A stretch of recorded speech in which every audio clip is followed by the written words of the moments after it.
Hey, Tally, do you want to come and watch the 9.2 announcement? Yeah, sure. Yeah, you go ahead. I'll be right behind you. Yeah, well, it's starting right now, though. Tally, come on. What's the matter? I want to see the rain, Evie. What? The rain! I was promised rain in Orgrimmar and Stormwind. And every day, I'm here waiting for the rain. I never see any rain. What about the new snow? Oh, don't be silly. How long have you been sitting here, Tally? Literally since 9.15 released. It's why I haven't made it to any raids yet. Sorry about that, by the way, Farah. Okay, so you're not going to come and watch the announcement? I would, Evie, but chances are the rain is going to start any second. Okay, it's fine. I've got other friends I can ask. Hey, Bane, want to come watch the 9.2 announcement with me? Stupid question, never mind. Knowledge is power.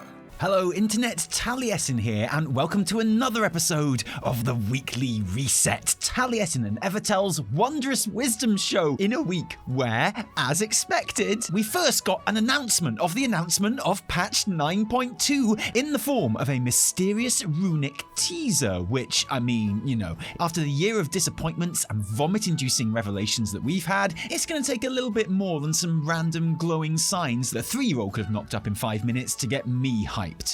Is what I wish I could say, but no, obviously, at heart, there's this video game that I really like, and when new stuff gets teased for that video game, I get excited, because I'm a human being, and gosh darn it, Internet, symbols, and they're glowing in a tweet. Holy shit, fam, you know I live for this stuff. Sign me up for the symbols thing. I'm all over it. Of course I am. So yeah, I got all dressed up in my finery to watch it live on stream on Thursday night. Blizzard did at least give us 2 whole days before the last weekly reset was rendered totally irrelevant, and I thank them for that. To watch the official 9.2 reveal video. And a whole host of other information about the upcoming patch in various interviews on other news sites too. One of the reasons I like having a show like this, where we get a day or two's reflection on stuff before reporting it, rather than just like a reaction type thing. And obviously, talking about that is going to be the entirety of this episode. Oh, okay, fine. Also, the store level boost has changed from level 50 to level 60, and that was a shit show, obviously. Fish Blizzard are complete dogs. Fish this company, I'm done. Lol, yep, Blizzard learned so much. For fishing real, Blizzard, you didn't even wait 12 hours to disappoint us. Yeah, I think most people would have expected the $60 level 50 boost to change to a $60 level 60 boost well after the final raid of the expansion had been released. That's how it usually works. And the fact that it's happening now is probably a pretty good indicator of when that final raid had originally been scheduled to release way back at the beginning of the expansion. On a normal patch cadence, 9.2 would have hit now in November 2021. And honestly, that's the most depressing thing about any of this. And after the final raid is when I personally believe the $60 level boost should go up to max level. So no, obviously, I'm not a big fan of this change at this time. Also, and I feel this more and more these days, who am I to tell grown-ass adults what to spend their money on when it has literally no bearing on me or my gameplay experience? So good, that's out of the way. 9.2! Oh, and I tell you what, as we run through all of the reveals, why don't we bring back my little predictions chart from last episode to see how much I got right. The announcement was made in a pre-recorded video format, which I certainly didn't expect, but which, you know, yes, I absolutely prefer nice slick editing, cutting between various different devs, in this case, focusing on story, questing, and environment devs, which is great, because, well, let's be honest, Maria Hamilton and Sarah Wands are wonderful, and I like them on my screen. More Maria Hamilton and Sarah Wands on my screen. That's my first bit of feedback for the new patch, thank you. And which makes sense in this case, because, well, story and environment is pretty much all we got in this reveal. More on that later. But I really like this style of presentation. Nice one. And for the patch itself, it's called Eternity's End. I'm giving myself half a point for that one. It is set in the new zone, Zereth Mortis. Ding! Which is where the first ones set up their workshop to create, according to this reveal at least, everything that we have seen in the Shadowlands. I mean, it's also said that the first ones created everything that we have seen on Azeroth too, which would mean the Titans and the Void Lords and the Naru and even the Tuskar, which sounds kind of wild, but that's what they said. Don't get angry with me, that's what they said. But Zereth Mortis is their Shadowlands workshop where they made their Shadowlands stuff. And the zone itself is very dark and scary looking. Lots of browns and reds and spikes and decay and chains. no, only joking. It's green and lush and vibrant and paradise looking, arguably like Korthia really should have been, to cleanse the palate of a player base which had probably had enough of the more and more type aesthetics by the time 9.1 rolled around and gave them plenty more of both. So you got big floaty rocks and floaty trees and floaty ball things, which are machines, the first ones used to create life. And all of the wildlife are like early attempts at proto-life, all with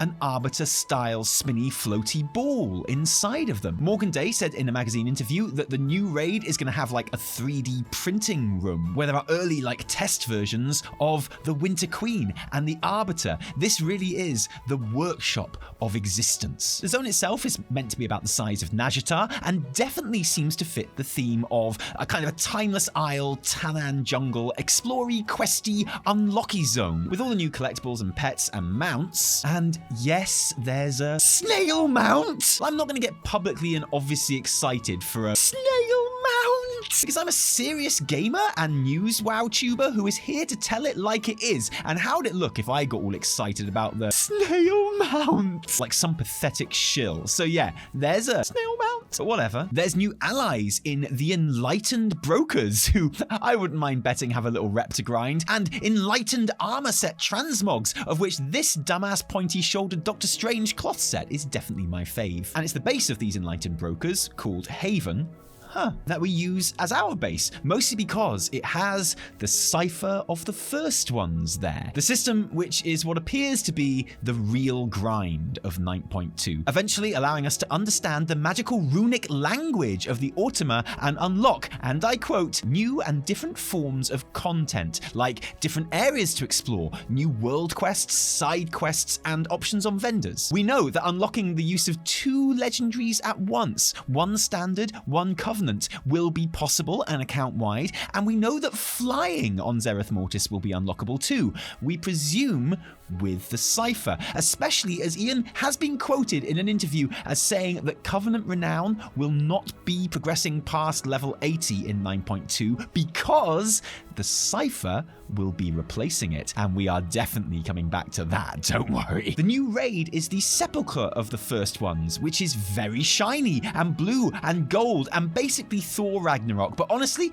I think it could go a whole lot more Thor Ragnarok if they really wanted to. I guess what I'm saying is, after the Gothic Crimsons of Nathria and the Torghasti Darkness of Sanctum, we, the players, deserve a motherfucking disco. And there appears to be an adequate amount of disco in the Sepulcher, but there could definitely be more disco in my opinion. Like, the disco level is probably around 4 discos out of disco right now. I think we could probably push it to about 11 or 12 out of disco if we really wanted, and that would be fine. That would hold. And yeah, by the way, it has also been confirmed that Season 3 is the final season of Shadowlands, which means it is 99.9% certain that this raid is the final full-length raid of the expansion. And I mean, one look at the boss list will tell you that, because there are some big names, and no mistake. Take it away, John. Among the bosses that we're going to face in Sepulcher, the first ones include the Jailer's Forces.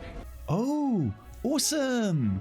The Jailer's Forces! In fairness, there's also Mal'Ganis and a dominated first one, Constellar.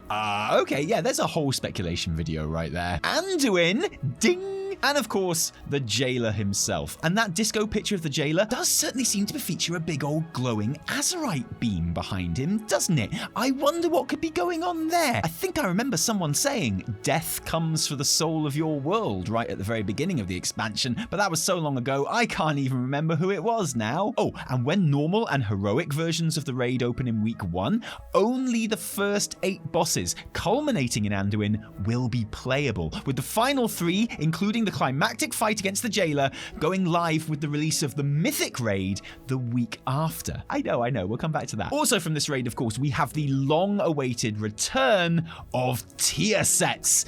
Ding! And can we have a look at those tier sets? Holy shit! Look at these bad boys! They look incredible! Oh, look, I don't want to go over the top here because I didn't want to get my hopes too high for these, but honestly, these are amazing! These are some of the best looking sets I've ever seen! Man, it is a shame that we've only got concept art and not the in-game sets themselves.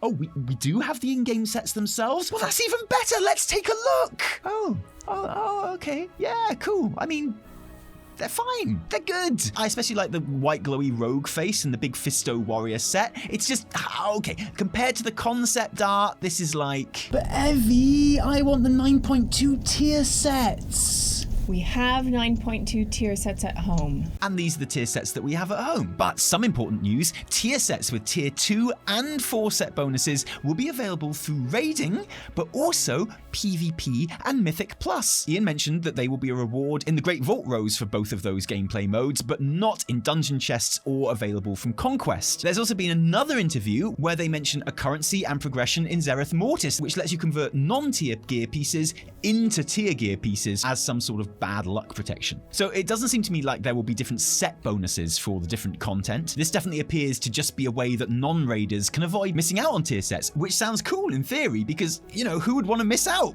on these? Oh yeah, and Sylvanas appears in the raid too, dressed as a level 1 NPC, which might give us some clues as to her arc in the latest patch, especially as she apparently isn't allowed a weapon, or just hasn't got a weapon since Evitel has her weapon, Evitel ain't sharing. We know that there will be interaction between Tyrande and Sylvanas during the story of the patch too, whatever form that will take. There's a dancing minigame in the Darkmoon Fair. Tazavesh is being split into 2 and added to the Mythic Plus as usual. The 9.2 PTR has been promised very, very soon, so definitely in 2021, which is itself a pleasant surprise, probably in a couple of weeks maximum. And yeah, I guess that means the predicted March release date is looking quite likely at this stage as well. The, in my opinion, ideal patch cadence of 77 days would see Eternity's End launch on January the 2nd, 2022, so you know, it's not that, but March is fine. March is okay. And that, so far, is just about all of the specifics that we have on the final chapter of Shadowlands. As always, we are linking tons of really useful Wowhead articles in the description, which will give you loads more info and pictures and forum comments on everything that we've talked about here and more. But more important than that, how did my predictions go? Well, I think from this 7-point list, I get about 3.5? No, 4.5. Someone definitely said Secrets of the First One somewhere. Prove to me that they didn't. Oh, and also, do I get a ding for there being no 9.3 like I've been banging on about for the best part of the last year?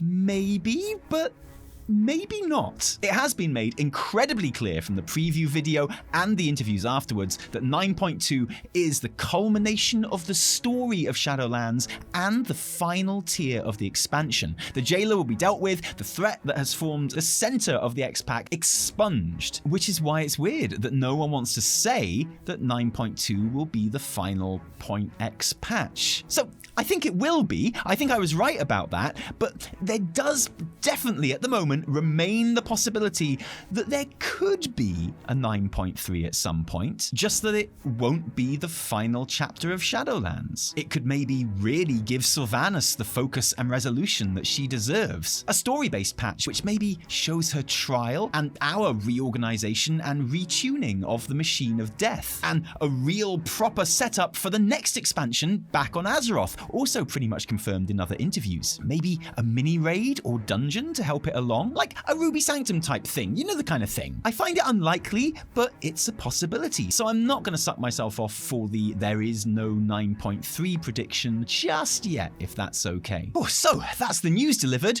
What are my opinions on Eternity's End? Overall, pretty hopeful, with one major concern which could make or break the entire patch. So yeah, no big deal. Obviously the environment looks awesome and so ridiculously refreshing after a year of dark and moody Spike Lord edge chains. It is right up my street in terms of fantasy aesthetics. I'm completely and utterly sold. The raid being time-gated and the final 3 bosses opening in the first week of Mythic. Now, my gut reaction was to completely hate this idea, because if there's one thing I know from following WoW discourse, it's that time-gating equals bad, right? But actually having read about it, I'm genuinely pretty excited by this idea as well. One of the reasons, in my opinion, that WoW expansions and big storylines in general have a habit of feeling rushed or anticlimactic is because the climax of them plays out in raids, which means in real world terms, the same day we set foot in Nyalotha, for example, the end cinematic of the raid and the expansion was all over the internet and the expansion was essentially over. That whole story in the raid raid happens basically instantaneously for most of us with the way that following WoW news and events works, and having the raid opening spread over 2 weeks certainly doesn't solve that problem,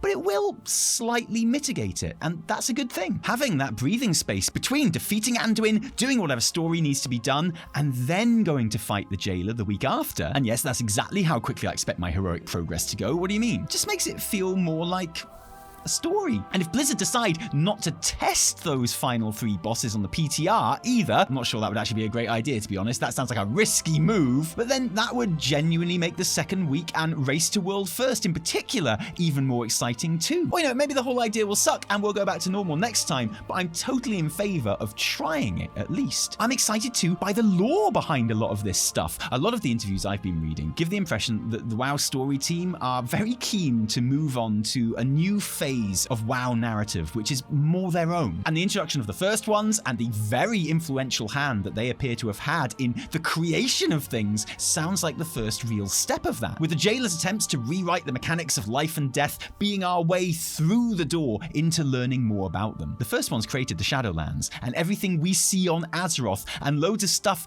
we are yet to see too. And that's not me saying that, okay? It's Sarah Wands. And are you going to be angry at Sarah Wands? Really? No, I don't think you are. Sit the fuck down. For what it's worth, because I live for this shit, my embryonic and definitely wrong theory is that the Titans that we know are reincarnations of the first ones. Like, the first ones created everything and then reached the end of their existence, they just got really old, and rebirthed themselves inside a bunch of planets, and they haven't yet remembered that they are first ones yet. Or maybe some of them have. Actually, that's pretty good now I think about it. My friend Ibrahim did point out to me there is at least one of those tweet runes in Ionar's boss room in Antorus. Okay, this is now my proper actual final theory that definitely will not change, and also I place quite a lot of my own self-worth in this theory, so if it's wrong, then that means it's basically bad writing on specifically Steve Danuse's part. And the thing is, I would fully expect some answers on the first ones in 9.2, but even more in expansions to come, because this is very much just our introduction to them. The first ones are a thing now, and the mysteries regarding their identity and role and influence on different parts of the cosmology is going to be the background of just about everything that happens from now on, you'd think. Which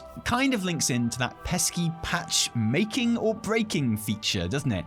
The Cipher of the first ones. The 9.2 grind. The renown system of 9.2. The archivist's research of 9.2. We so far have one image of the user interface of the Cipher, which will almost certainly change in details and appearance, but maybe not in principle. So the idea of the Cipher is that all of the automa on Zereth Mortis speak and write in a language that we can't understand, and that by playing in the zone, we gradually learn that language, unlocking features and rewards, and a system of lore unlocks, new explory bits and world quests, and if Jeremy Fiesel's buffed interview is to be believed, leveling up your little robot buddy, Poke, in part so that he can protect us in the more elite areas, which are proper elite areas, and also different levels of elite areas. And already, and I imagine you do too, have 2 different versions of the Cipher of the first ones, and as a result, the whole of Zereth Mortis in my head right now. I have the thing I want the Cipher to be, and I have the thing I think it will be. So I think we all have the same assumption about how this will work, right? Like I say, this is archivist's research. This is a capped progress currency that you farm out in the zone. The fact that it's capped means that you really shouldn't miss a day if you want to stay up to date, because everyone who does stay up to date will be hitting each new upgrade and unlock at just about the exact same time, which they will want to do because although many of the upgrades are nice but not essential, some of them are like flying or being able to equip 2 legendaries or some shit like that. It means if you do fall behind because, say, you suddenly felt really icky playing a game that you just found out was made by a bunch of sexual harassment bros, then there isn't much motivation to catch up, because it's not like you can still only do a capped session's worth of catching up at a time. That is basically how archivist research worked in Korthia. That's how I assume the Cipher will work, and I'm sure that's what many of you assume too. And yeah, this UI looks a whole lot more interesting than that Korthia research, so it'll probably be a bit more nuanced, but the core principle remains very recognizable. Now, Here's what I want it to be. I want it to be a currency that is uncapped and which we get as much as we like of, with enough different and fun things to do and unlock and explore in Zereth Mortis to make us happy to grind it. I want there to be no real meaningful power rewards attached to it. So if I don't feel like doing it, I don't have to, because I want doing it to be half the reward and the other half to be, world quests that unlock or new areas or bits of cool lore or whatever you like. If we are going to have flying and legendaries and whatnot attached to it, then fine, but make that this long row on the side, which could work like Renown, one unlocking per week with a campaign quest to complete it. All these others make uncapped, grindable. You do them for their own sake. Actually, that combination sounds pretty great. Do that. The raid is going to be down after a few weeks of 9.2. The story will be over for most players, whether they've actually completed the raid or not, because that's how following WoW works. But there's another story going on in Zereth Mortis, isn't there? The story of the first ones and who they are and what they mean and what they've done and what that means for Azeroth and the Void and the Light and everything else. That can be the story that we unlock over many more weeks on the Cipher tree, which isn't vital to understanding the plot of Shadowlands, but does help build the universe of Warcraft and does help set up what will come next, because I've got a feeling understanding the language of the first ones might prove quite useful. And furthermore, here's how I see this. I see this, the Cipher, as the first real test of what Ian said about 9.1.5 and how the changes in design philosophy weren't a one-off. Because you know what this looks like to me?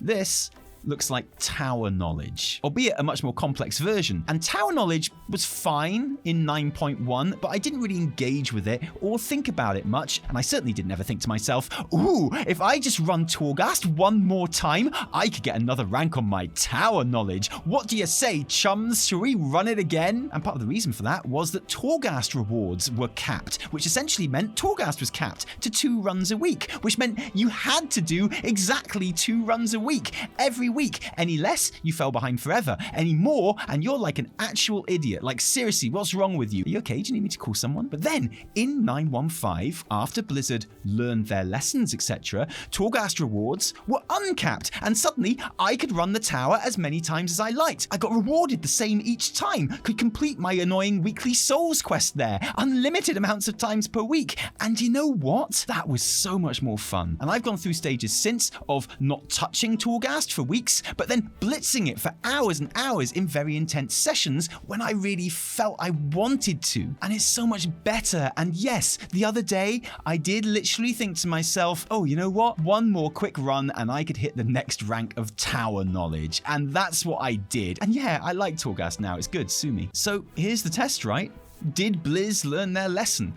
Will this thing, which looks to me a whole lot like tower knowledge, be like tower knowledge in 9.1 before they learned their lessons? Or in 9.1.5, which they promised us would not be a one-off? Here's the test. Because just exploring the zone, uncovering the lore and cool side quests and characters and things, learning the language and unlocking the tree and expanding the zone, or making it easier for myself to traverse or survive in, I might not do that every day, but every time I do it, I'll have fun. And yeah, not every player will max out their tree without important power rewards, but no one will feel resentful towards it either. And everyone will play it for exactly as long as it's fun for them. That's what I think. And even if Blizz don't pleasantly surprise me and it works exactly how I expect it to, it's still not exactly the end of the world. The zone looks awesome, the raid is great, I am hyped for finishing up the story. There's a snail mount that I totally don't care about, whatever. I'm already really hopeful for 9.2 in the way that, you're always hopeful that any video game is good. And I see plenty to be hopeful about in Eternity's End. It's the Cipher, though, where they can prove to everyone that they're taking the next step. So 9.2. Here it comes. Are you surprised that that's what I'm talking about right now on the sofa? know. The thing is, okay, so everyone has heard my opinion about it, whether that be my reaction on stream, because I love a stream party when we have an announcement and a video and stuff like that, or just now in this video that they've just watched. And I'd imagine most of them were sitting there thinking to themselves, wow, Taliesin, your insight is incredible. Your jacket is amazing. Your hair's even growing out a little bit now. It's not so it is. Yeah, thanks. Yeah, it's nice of you to say. I didn't I'm glad I only had to prompt you that once. But I'm sure that most people are thinking to themselves, what about Evitel? What does Evitel think of the 9.2 announcements? I'm pretty excited. Oh, thank goodness. I watched I along thought we might have for to the get a new announcement. partner for this channel for a second No, I watched along with the announcement and I was like, I'm down. This is cool. Yeah? We're going to a new place which feels different and has color and has It's amazing how bits easy that is, everywhere. right? I know. It's so simple. It's so simple. I had like no beef with Portia. I had nothing against it really. So I like a lot of kind of the kind of design decisions with Shadowlands, but it does make you think. It's like, okay, we're going to design a zone that people are going to spend the majority of their time in. What should we make this zone look like? Inhospitable, Brown, and unwelcoming, brown, and the kind of place no one would ever want to spend any amount of time at all. It's like it's a cool idea, and I get why you're thinking that, but also it's like, yeah, like I look at Zereth Mortis, and I think to myself, I would quite like to spend time there. That looks nice, right? And I'm curious about, there are lots of orbs, there are lots of balls, there are lots of new critters. Dude, I saw the floating balls, and I was like, wow, they must have got Evitel's letter. Hello, please more balls floating. I was like, floating balls. At last they're using Evitel's ideas. Yeah, and I'm interested in that, and like the new language, however that works. Yeah. A nice, cool, explory type zone at Endgame is just your sort of thing, I'd have thought. Totally. Yeah. No new dungeon for you to learn. I know, thank God. Look, by the time this raid comes out, I'm carrying a very different kind of raid. It's right almost now. certain, if everything goes according to plan on our end, by the time this raid comes out, we'll have a family of 4 in this little house. Yeah, we'll have Do you know another what I mean? baby, So, and naturally, I'm just going to jump right on. Well, actually, do you know what? It was don't forget, it was raiding Nyalotha that actually caused you to go into labour last time. Yeah. But I know we told the story before. It was hilarious. We were progressing Vexiona, and Evitel died, and I to the thing where she flies over and kills everyone. And I whispered Evitel. I was like, noob, and Evitel was like, no, my waters have just broken, and I was like, oh shit, do you want to go to hospital? And everyone's like, nah, let's kill this mofo. No. Which is why I think, take your time. You'll go to labor just to relax. I think that's why Anirin turned out so well. And so this baby not getting born until the jailer goes down, basically. I reckon. I know. We'll see. We'll find out. Unfortunately, with the best will in the world, it's unlikely you'll be partaking too much in 9.2, I guess. No. But we'll see how it goes. We managed to get a surprising amount of WoW and channel stuff in after Annie was born. I know. So we'll see how it goes. And we'll have parental help this time, hopefully, unlike last time as well. Actually, one of the reasons this episode is a bit later than I'd have liked is because we have had our parents here this weekend, just seeing Annie and us and stuff. So sorry if this is a little bit late out on Sunday or maybe even Monday. I guess we'll find out. But yeah, I'm pretty excited by it. I know there's something that I found quite sad about the amount of people just desperate to kind of shit on stuff. Yeah. That stuff usually never bothers me because it's people, it's the internet, who cares? The amount of effort it takes these days, because at least everyone's shitting on the game before. Played the game and they're in the community and stuff like that, but now people are like making a special effort to cross the street and like knock on the door and wait for someone to answer and then shit on the doorstep. And it's like it just feels, it's just a bit sad, not because it's like any more offensive or anything like that. It's just like, wow, you really crossed the street and rang the bell and waited for me to answer the door and then shit on the doorstep. I know. It's not the same if you have to come back to shit on it. I was excited when I heard the news. I was like, this is fun, this is cool. It's not like super groundbreaking. You're not gonna expect something to like blow your mind. But I was expecting my dick to be blown clean off. And when the announcement finished and my dick was still there, I was like, Danusa, you have failed. My dick is still on. Remove the dick. That's what people say every time we make a weekly reset. Yeah. It's Taliesin's bit. No, remove this dick. Simple souls. Yeah, totally. But thank you for joining us today. If you enjoyed this video, don't thank us. Thank our patrons who give their actual real life money to make all of our work happen. On here and on our new sub channel, where so far we talked about Squid Game and Dune as well. Yeah, and we have some more stuff coming up. Sex Education next week, Arcane the week after just that. Just to clarify, that is the TV show. That isn't just like, we're not doing an informational video. It is just, we're talking about the show. Yeah, and next time Anirin goes down, like Anirin is napping right now. Next time Anirin goes down for a nap, we're going to record a new Q&A for them as well on the Patreon too. Wait. I love that stuff. If you didn't like it, downvote the shit out of it. Remember, my name is Sarah Wands. No one can hate Sarah Wands. No. You can say anything if you're Sarah Wands. You can be like, Final Fantasy XIV is the worst game in the world if you're Sarah Wands, and everyone will go, I don't agree with you, Sarah, but I can't be angry with you. Cheerio. Bye.